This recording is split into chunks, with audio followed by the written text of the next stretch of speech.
Welcome to the Pajama Library. Snuggle up, kiddos. It's story time. Blossom the Brave and the Starlight Meadow. Prologue, the tale begins.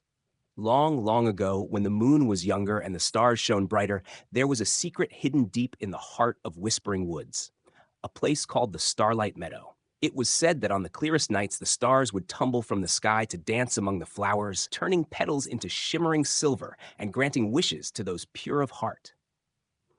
But the path to the meadow was treacherous, filled with trials that tested courage, wisdom, and kindness. This is the story of Blossom, a tiny bunny with ears as soft as clouds, who dared to chase the stars. Chapter 1, Blossom's Dream. Blossom lived in a snug burrow with her mother, father, and grandmother.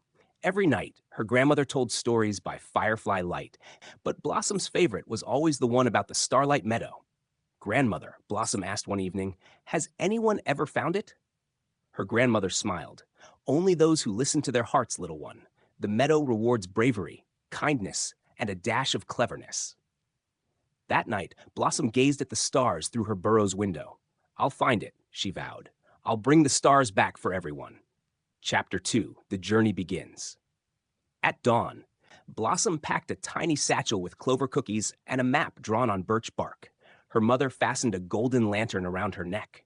"This light will guide you," she said. "But remember, kindness is your brightest torch." Blossom hugged her family and hopped into the woods, her lantern casting warm, bobbing circles on the path. Chapter 3, The Whispering Bridge. The first challenge was the Whispering Bridge, an old stone path over a bubbling brook that hissed secrets between the rocks. As Blossom stepped onto the mossy stones, the water hissed, "Turn back, little bunny! The woods are no place for you." Blossom's ears drooped, but then she remembered her grandmother's words. "Courage is fear that has said its prayers." She took a deep breath. "I'm not afraid. I'm following the stars." The brook gurgled laughter and calmed, letting her cross with a smile. Chapter 4, The Wise Old Owl. Deep in the woods, the trees grew tall and shadowy.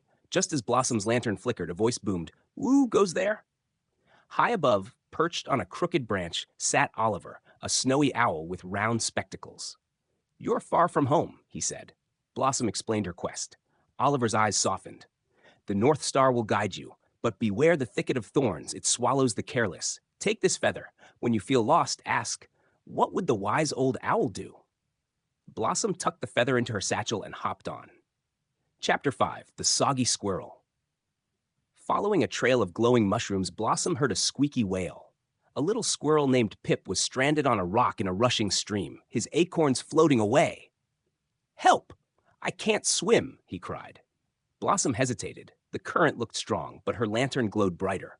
She gnawed a vine from a nearby tree, tied it to a branch, and swung it to Pip. Together, they rescued every last acorn. "You're a hero," Pip squeaked, giving her a smooth blue pebble. "Rub it when you're scared. It holds courage." Blossom tied it to her lantern and skipped ahead. Chapter 6, The Thicket of Thorns. The forest darkened, and soon Blossom stood before the dreaded thicket of thorns, a wall of twisted, snarling brambles.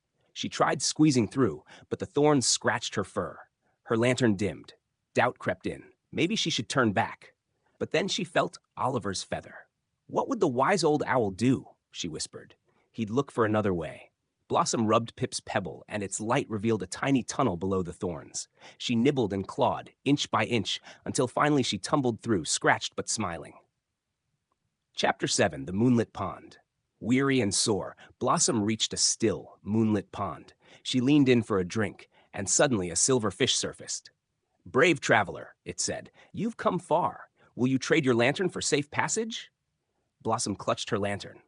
"I can't," she said softly. "Its light isn't just for me, it's for everyone."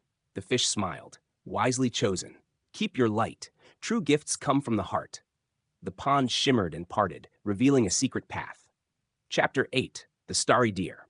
In a misty clearing, a gentle deer with a star-shaped mark stood waiting. "I am Daphne, guardian of the Starlight Meadow," she said. "But to enter, you must give something precious."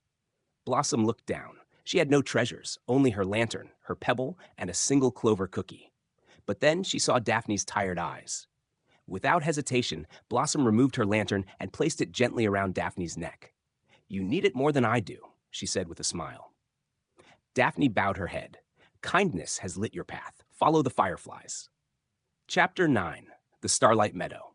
The fireflies circled her like stars in slow motion.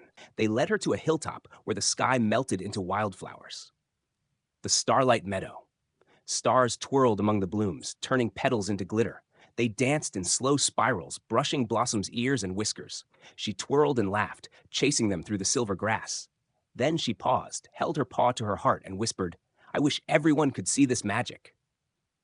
Suddenly, the stars spun upward into a single glowing beam. Boom! A firework of light exploded above her, showering the forest in a rain of glittering silver. Miles away, animals gasped and pointed. The stars were dancing, everywhere. Chapter 10. The Return Home. Blossom followed the sparkling trail back home. Her family waited at the burrow door. "I found it," she said, "and now the stars are for everyone." Her grandmother nuzzled her cheek. "You didn't just find the meadow, you shared its magic." As Blossom snuggled into her bed, she knew the truth. The real magic wasn't just in the stars. It was in the friends who helped her shine. Epilogue. A forest full of stars. From that day on, the forest never looked the same. Even cloudy nights glowed with fireflies and starlight. Creatures came from far and wide, guided by tales of the brave little bunny named Blossom. And if anyone ever asked her secret, she'd smile and say, "It's not about being the bravest or the smartest.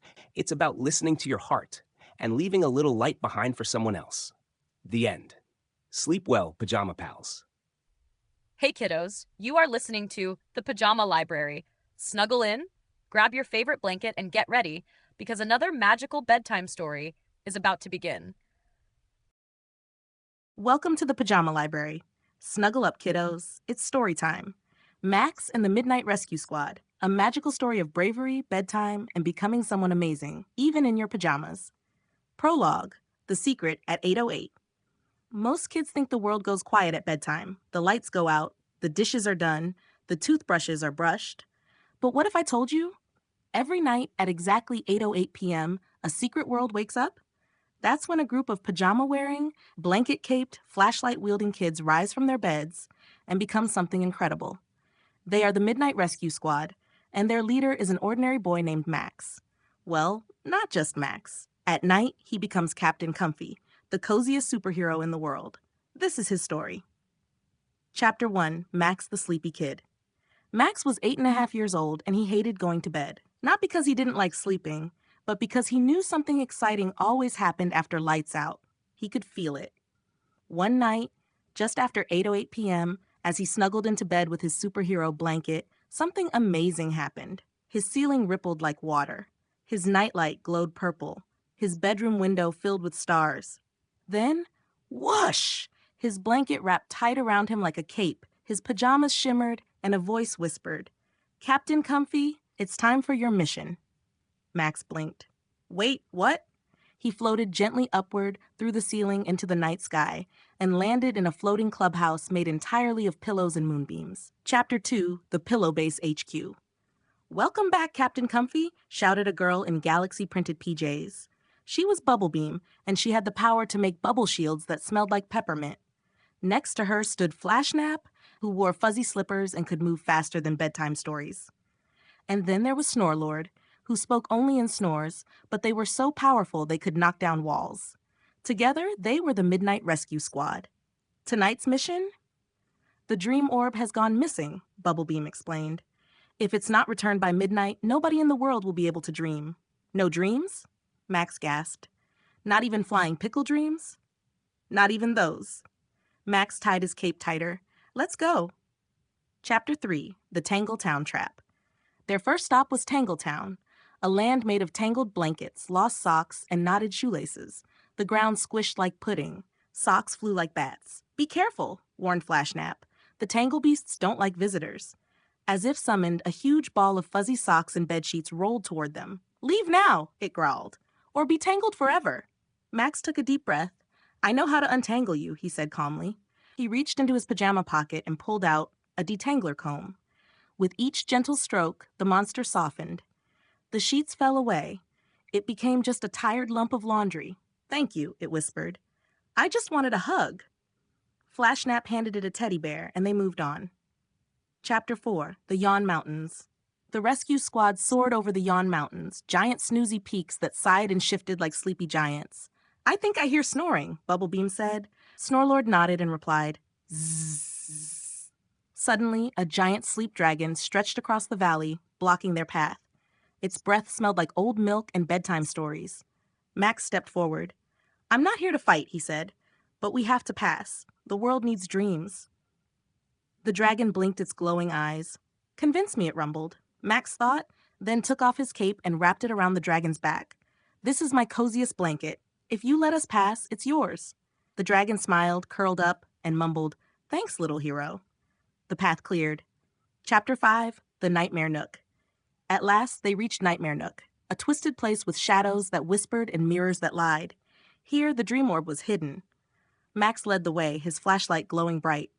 But suddenly, a swarm of dark creatures circled them, whispers with wings, fear-shaped shadows. "You're not brave enough," they hissed. "You'll never save anyone." Max's knees wobbled, his heart thudded. But then he remembered. His mom's goodnight hug, his dog snoring by the bed, his favorite stuffy, Captain Fuzz. He reached for his pocket and found the pebble from his dream last night. He squeezed it and shouted, "I am brave, even if I'm scared." The shadows shrieked and vanished. In the center of the room, the dream orb pulsed with color. Chapter 6, Operation Bedtime. With minutes to spare before midnight, the squad soared back toward Pillowbase HQ. The dream orb spun and shimmered, ready to restore dream power to every sleeper in the world. "We did it!" Bubblebeam cheered. Snorlord let out a mighty victory snore. Flashnap zipped in figure eights. Max looked at the orb, then at his cape, and quietly he said, "I think someone else might need it more." He placed his cape around the orb, tucking it in like a sleepy friend. The orb glowed brighter than ever. Chapter 7, Home Again. With a gentle breeze, Max floated back down to his bed. The cape unraveled. The stars blinked away. His blanket settled softly. Just before his eyes closed, he heard Bubblebeam's whisper in the wind. "We'll call you if we need you again, Captain Comfy." Max smiled, and for the first time in forever, he dreamed of flying. Epilogue. Pajamas to the rescue. That night, all over the world, kids had the best dreams ever. Some rode cloud zebras, some swam in peanut butter rivers. Some played music with stardust drums, and in one tiny bedroom, a flashlight flickered once on Max's nightstand, as if saying, "Sweet dreams, hero." The end. Sleep well, Pajama Pals. Thank you for watching. Don't forget to like and subscribe for more bedtime stories.